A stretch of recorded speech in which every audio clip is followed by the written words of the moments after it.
pemberian terhebat, kasih yang sempurna dan yang sejati, dan anugerah yang terbesar dalam kehidupan saya.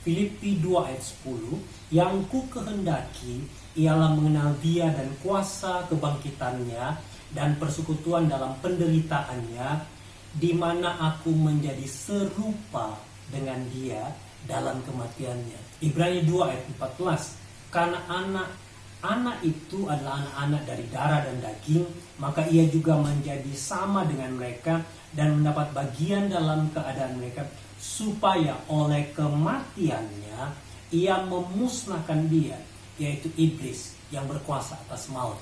Makna sebenarnya dari tujuan pengorbanan dan kematian Kristus bagi kita. Meninggalkan tahtanya yang megah dan turun ke bumi ini hanya untuk mengasihi saya, hanya untuk menebus setiap kesalahan saya. Dan saya sangat bersyukur untuk kematian dan pengorbanan Tuhan Yesus. Victory, di mana kemenangan, dia menunjukkan dia Tuhan yang hebat, dia Tuhan yang dahsyat, yang dia telah mengalahkan maut, bahkan mengalahkan iblis, yang dia buktikan dengan kebangkitannya itu menunjukkan ada kemenangan bagi setiap kita. Kematian dan kebangkitan Kristus bagi saya itu adalah kemenangan yang sempurna, di mana saya sebenarnya sudah kalah karena dosa, dan saya hidup di dalam dosa yang menuju kepada kematian. Namun kematian dan kebangkitan Kristus membuat saya memiliki kemenangan yang sempurna. Sama seperti pemandangan saya yang saat ini, cahaya yang begitu luar biasa menerangi segala sesuatu dengan sangat jelas. Demikian hidup saya yang sekarang yang saya jalani di dalam Kristus Yesus adalah hidup yang di dalam terang. Terang itu dalam diri saya, dan saya punya kewajiban untuk saya pergi dan membawa terang itu kemanapun saya berada. Saya dibenarkan di hadapan Allah, ditebus dari kuasa dosa, dan diperdamaikan dengan Tuhan. Yang saya lihat, tidak ada teladan pengorbanan diri yang lebih besar daripada apa yang Tuhan Yesus sudah berikan dalam kehidupan saya. Kesengsaraannya sampai mati di kayu salib, penyerahan diri yang menggantikan saya menjadi bukti kasih-Nya bagi saya hingga sampai saat ini. Begitu besar kasih Tuhan buat saya, jadi bukan saya lagi yang dihukum, tapi Dia sendiri yang sudah tanggung itu di kayu salib untuk saya. Setiap dosa saya, kesalahan saya, juga sakit penyakit, kutuk, bahkan semuanya itu sudah ditanggung Tuhan. Kalau saya harus disalib, berarti itu saya nggak sanggup juga sih menanggungnya. Saya bersyukur kepada Tuhan karena Dia sudah mati di kayu salib, Dia sudah bangkit juga. Jadi saya hidup di dalam Yesus itu sendiri, di dalam Tuhan itu sendiri, bukan lagi hidup biasa-biasa seperti sebelum saya menerima Yesus, seperti itu. Kita diperdamaikan kembali dengan Bapa. Hubungan kita yang tadinya rusak dipulihkan kembali, jadi kita bisa berhubungan dengan Bapa. Dengan kematiannya iblis dikalahkan, maut telah dikalahkan. Kita dimampukan untuk menjadi anak-anak terang, anak-anak Bapa. Kita yang telah dipilih, kita yang telah ditebus. Tuhan Yesus bukan mati hanya untuk saya, tapi untuk semua orang yang percaya kepada Dia. Misi utama Yesus datang ke dunia adalah untuk menyelamatkan umat manusia. Dia harus berkorban, mati di kayu salib, dan Dia bangkit dari antara orang mati. Makna Paskah buat saya adalah bahwa di mana ada pengorbanan dalam setiap mimpi-mimpi kita, pasti ada kebangkitan atau kemenangan yang akan kita capai. Pengorbanan Yesus di kayu salib itu sangat berarti bagi hidup saya. Tuhan itu mengasihi saya banget ketika Dia memberikan nyawanya untuk saya yang tadinya saya berdosa ini, tapi Dia rela untuk memberikan hidupnya untuk saya. Dan bukan hanya Dia mati bagi saya, tapi Dia juga mau bangkit untuk saya. Ada harapan, ada kehidupan yang kekal nantinya bersama-sama dengan Dia. Jadi saya mau melayani Tuhan karena Dia sudah terlebih memberikan nyawanya buat saya. Dia mengasihi saya. Betapa besar kasih Allah akan dunia ini, sehingga Ia telah mengaruniakan Anaknya yang tunggal, supaya setiap orang yang percaya, termasuk saya dan saudara, beroleh hidup yang kekal. karena kita percaya menaruh iman kita kepada Yesus. Mengingat kembali akan anak tunggal Allah, anak domba Allah yang mati untuk dosa dunia, untuk dosa saya dan saudara, yang mati dan dibangkitkan pada hari yang ketiga. Dan karena kuasa kebangkitannya, kita memiliki pengharapan yang kekal, dan pengharapan yang kekal diberikan kepada kita sebagai orang yang menaruh iman kepada Yesus Kristus. Engkaulah sumber pengharapan, kuasa-Mu sanggup menyembuhkan, jiwaku pun berserah hanya kepadamu, Yesus, Kaulah segalanya. Paskah berbicara tentang pengorbanan Kristus yang datang ke dalam dunia untuk menyelamatkan umatnya dari dosa. Di dalam 1 Petrus pasal 2 ayat yang ke-24 mengatakan, Ia sendiri telah memikul dosa kita dan di dalam tubuhnya di kayu salib, supaya kita yang telah mati oleh dosa hidup untuk kebenaran. Oleh bilur-bilurnya kamu telah sembuh. Yesus sanggup menjadi jawaban bagi kehidupan kita. Penderitaan, kematian, dan kebangkitan Kristus bagi saya adalah, selain Dia memberikan kasih yang tidak terbatas serta kasih yang tidak bersyarat, Kristus juga menjadi ide bagi saya tentang bagaimana meraih sebuah kemuliaan. Yesus menunjukkan cara bagaimana mendapatkan kemuliaan, yaitu melalui penderitaan. Yesus Kristus bangkit dari antara orang mati, dan Dia dimuliakan oleh Bapa, sehingga kepadanya diberikan nama di atas segala nama, supaya di dalam Dia bertekuk lutut segala yang ada di langit dan di atas bumi dan yang ada di bawah bumi.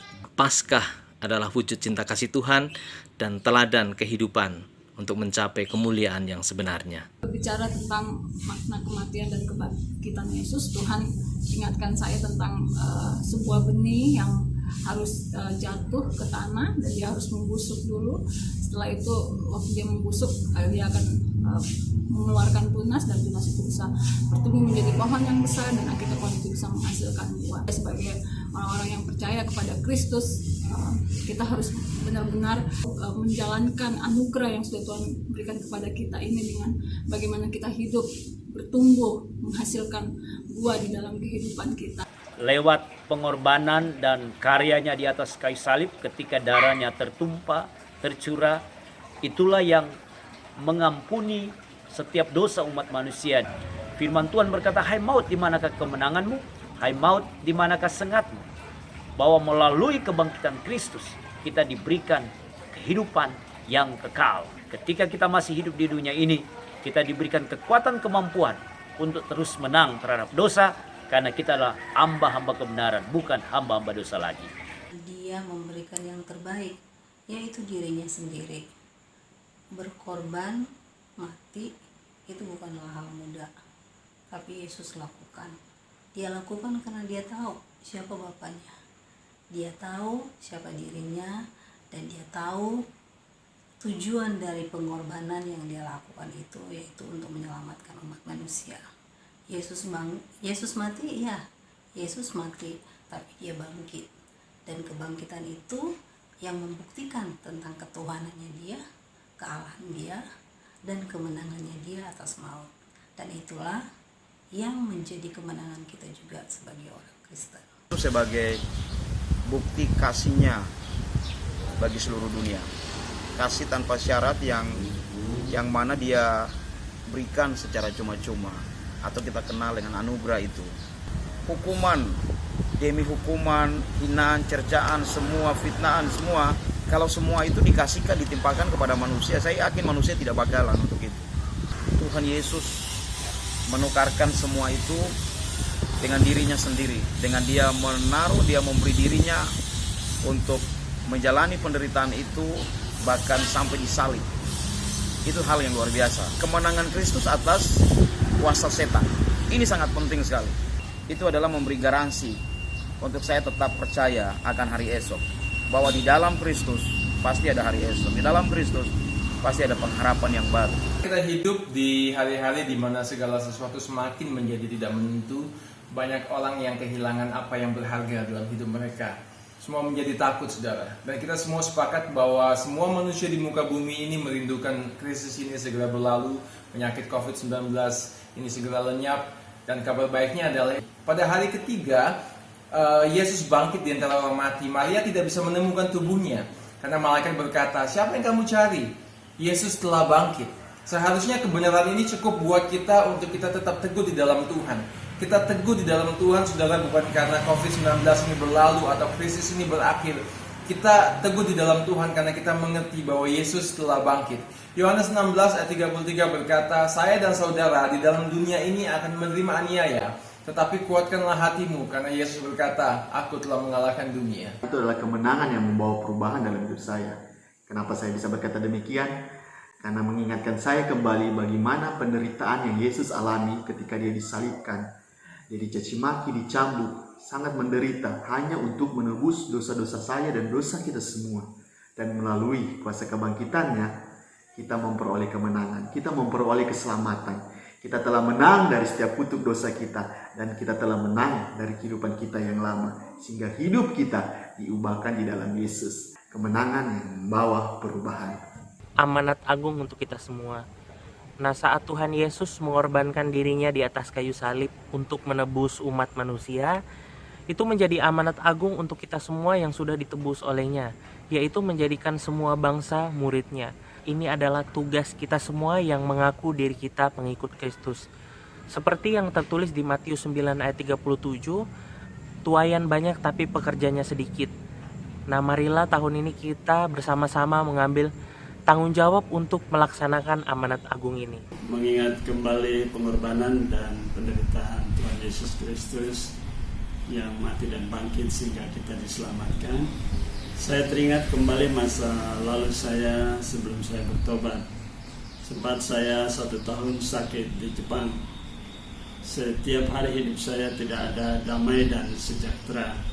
Sehingga tahun 77 saya mengambil keputusan untuk bertobat dan menerima Tuhan Yesus sebagai Tuhan dan Juru Selamat pribadi saya. Saya mengambil keputusan untuk melayani Tuhan sepanjang umur hidup saya. Karena salibmu ku hidup, karena salibmu ku menang. Engkau yang berkuasa sanggup untuk melakukan mukjizat-Mu. Kematian Kristus adalah karya final kasih Allah kepada kita manusia. Coba bayangkan kalau kita yang ada di salib itu, tentu tidak terbayangkan bukan betapa menderitanya kita. Dan kebangkitan Kristus adalah bukti bahwa Tuhan dan Allah yang kita sembah adalah Allah yang berkuasa dan maha kuasa di atas segala-galanya. Bahkan maut sekalipun tidak dapat mengalahkan kuasanya. Oleh sebab itu kematian dan kebangkitan Kristus harus menjadi berita yang harus kita wartakan, sampaikan sampai ke ujung-ujung bumi. Kita harus menjadikan berita kematian dan kebangkitan Kristus itu menjadi sebuah trending topik. Apatah lagi di tengah dunia yang sedang dihantui dengan kabar-kabar yang menakutkan hari-hari ini. Tuhan memberkati saudara.